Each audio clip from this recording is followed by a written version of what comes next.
Saudari terkasih, mari kita mulai waktu yang agung ini dengan berdoa. Dalam nama Bapa dan Putra dan Roh Kudus. Amin. Allah yang Maha Kuasa dan Kekal, sebentar lagi kami akan masuk pada jam kerahiman yang agung. Jam kasih-Mu yang menyelamatkan kami. Lewat penderitaan Yesus Kristus di kayu salib, kami diselamatkan. Kami memperoleh pengampunan, kami memperoleh kebahagiaan. Sebelum kami masuk pada jam kerahiman yang agung ini, kami mau berefleksi bersama Santa Faustina, bersama orang-orang kudus-Mu dalam merenungkan jam yang agung ini. Terangilah hati dan budi kami dengan Roh-Mu, agar kami dapat masuk dalam jam kerahiman ini dengan penuh iman. Demi Kristus Tuhan dan pengantara kami. Amin. Dalam nama Bapa, Putra, dan Roh Kudus. Amin.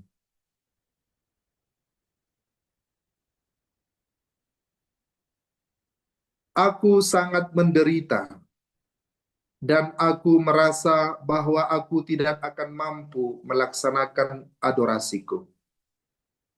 Tetapi aku menghimpun seluruh kekuatan kehendakku, dan meskipun aku jatuh di kamarku, aku tidak mempedulikan rasa sakit yang nyeri dalam diriku, karena dengan mataku aku menyaksikan sengsara Yesus.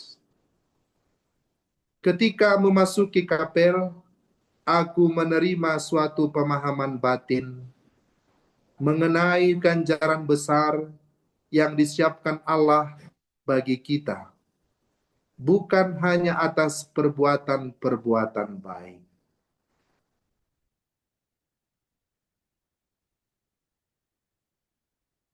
Selanjutnya, slide berikut.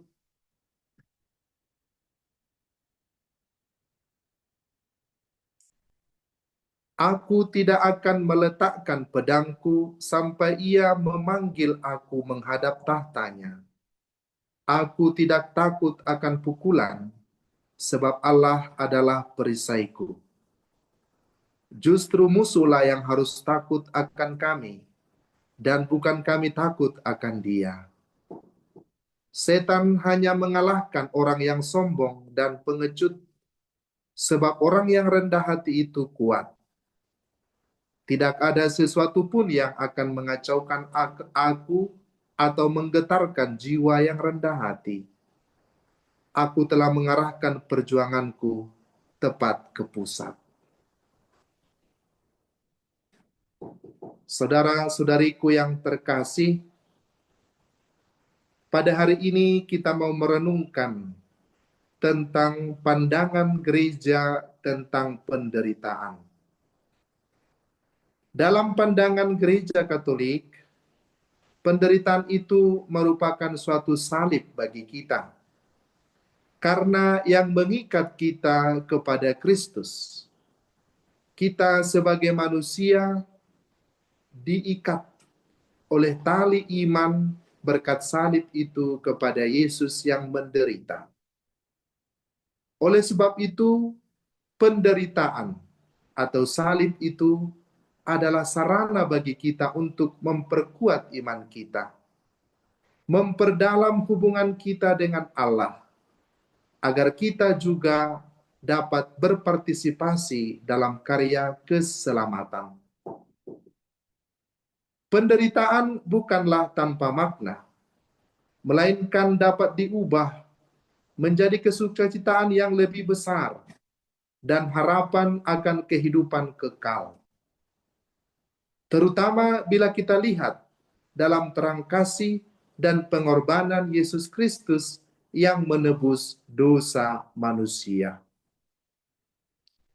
Saudara-saudariku yang terkasih, penderitaan itu adalah salib pribadi yang membuat seseorang menyatu dengan penderitaan Kristus di kayu salib. Pada bacaan hari ini kita mendengarkan Bagaimana Santa Faustina merasa menderita bahwa dia tidak mampu melaksanakan adorasinya. Tetapi dia menghimpun seluruh kekuatannya, kehendaknya, dan mempersatukannya dengan sengsara Yesus. Penderitaan sering kita anggap sebagai ujian yang dapat membentuk karakter kita dan memperdalam iman kita kepada Tuhan. Dalam catatannya, Santo Yohanes Paulus II mengajarkan bahwa melalui penderitaan, manusia dapat ikut serta dalam karya pembebasan yang dimulai oleh Kristus. Dan dengan penderitaan, baik penderitaan fisik maupun penderitaan batin yang dialami oleh seseorang, itu dapat membentuk dia menjadi pribadi yang rendah hati, mendorong seseorang untuk menjadi pribadi yang rendah hati, tidak bersungut-sungut, dan menyerahkan dirinya kepada kehendak Allah. Dengan penderitaan, seseorang bisa terdorong untuk memiliki keutamaan-keutamaan yang lain, yakni merasakan empati kepada penderitaan orang lain. Penderitaan yang dialami oleh seseorang, oleh kita semua, entah itu penderitaan fisik maupun penderitaan batin, maupun karena sakit, maupun karena derita tertentu yang kita alami, tidaklah sebanding dengan kemuliaan yang Tuhan janjikan kepada kita kelak. Penderitaan itu ibarat salib yang harus dengan penuh iman dan tanggung jawab harus kita terima dalam menjalani kehidupan kita. Penderitaan pula dapat menjadi jalan menuju sukacita yang lebih besar, yang lebih dalam, kebahagiaan. Ibarat seorang ibu yang melahirkan anak kandungnya dari rahimnya. Dia mengalami sakit derita pada saat mengandung dan melahirkan.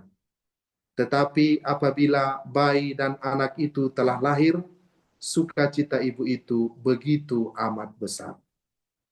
Hal itu juga dituliskan oleh pemazmur bagi kita. Penderitaan yang dialami oleh manusia adalah juga sebagai sarana bagi seseorang bahwa kemampuan, kebolehan manusia itu terbatas. Dia harus menyerahkan hidup sepenuhnya kepada Allah. Seperti Bunda Maria mengalami penderitaan, baik batin maupun fisik, dalam mengandung Yesus Kristus dan juga menyaksikan penderitaannya di kayu salib, Bunda Maria juga mengalami penderitaan, ujian dalam hidupnya. Salah satu hal yang dapat membuat kita juga bisa bertahan dalam penderitaan dan salib hidup kita ialah kita harus memiliki pengharapan. Pengharapan itu begitu sangat penting dalam hidup kita. Karena derita yang kita alami, sakit yang kita alami, pengalaman-pengalaman pahit yang kita alami adalah sarana Tuhan juga untuk membentuk kita menjadi manusia Kristen, menjadi manusia Katolik yang sejati, yang kuat. Dan Tuhan sendiri dengan pengharapan yang kita miliki, yang dicurahkan ke dalam hati kita oleh Roh Kudus, Allah sendiri tidak akan pernah melupakan janji-janjinya bagi kita.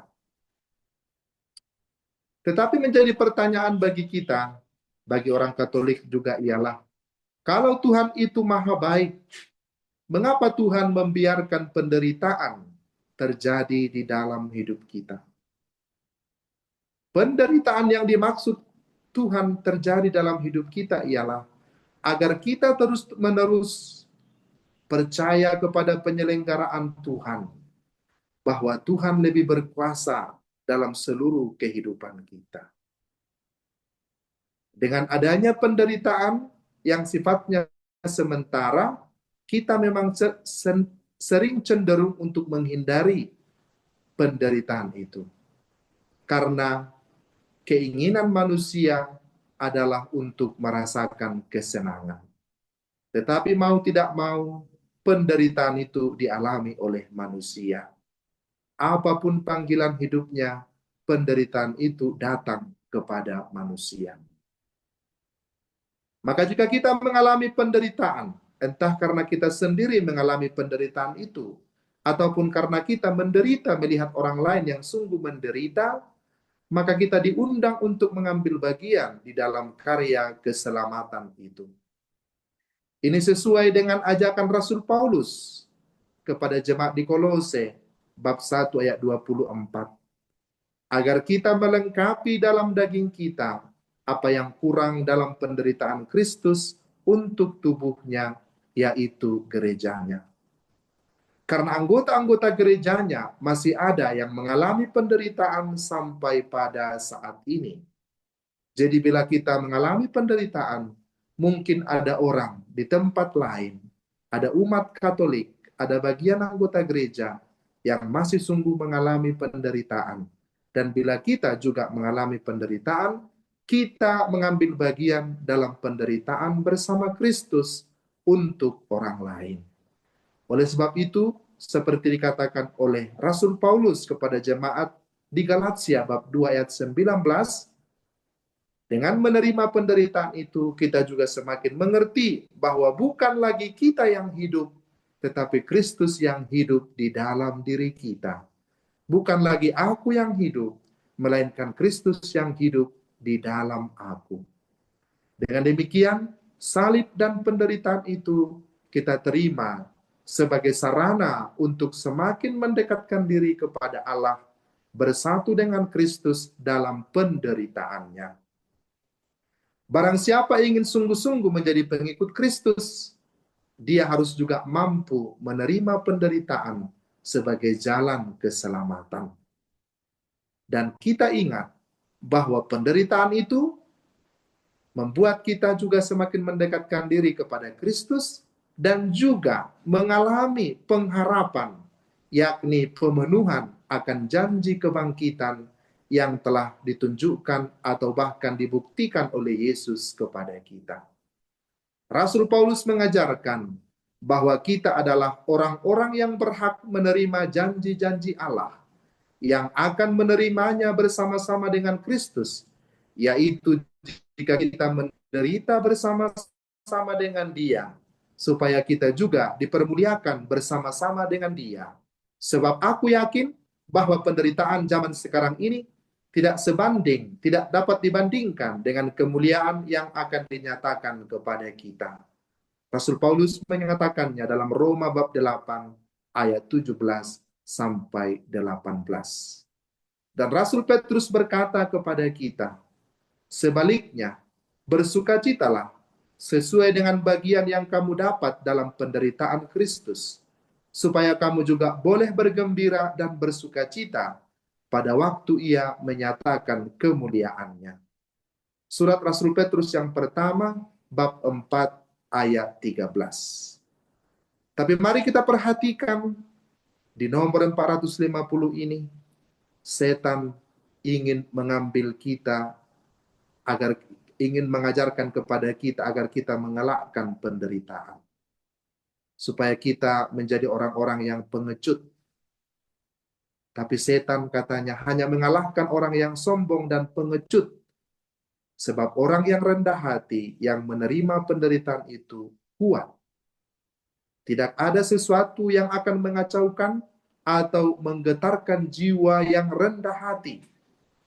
Oleh sebab itu, apabila kita dengan seluruh penderitaan kita, dengan pengalaman-pengalaman hidup kita, kita menyatukan diri kepada Kristus, kita tidak akan jatuh kepada kesombongan, kita tidak akan jatuh kepada dosa menghujat Tuhan. Penderitaan yang kita alami, kita jadikan menjadi sarana bagi kita untuk semakin dekat kepada Kristus. Dan seperti Rasul Paulus mengatakan, bukan lagi aku yang hidup, melainkan Kristus yang hidup di dalam aku. Kita akan masuk pada jam kerahiman yang agung. Bersama dengan Yesus Kristus yang menderita di kayu salib, kita ingin bersama-sama datang ke Golgota, menyerahkan seluruh penderitaan kita, dan biarlah melalui penderitaan kita, kita juga mampu merasakan kehadiran Kristus di dalam hidup kita. Mari kita masuk dalam jam ini dengan penuh iman dan penuh kasih, agar kita mengalami penebusan Kristus di dalam batin kita. Tuhan memberkati.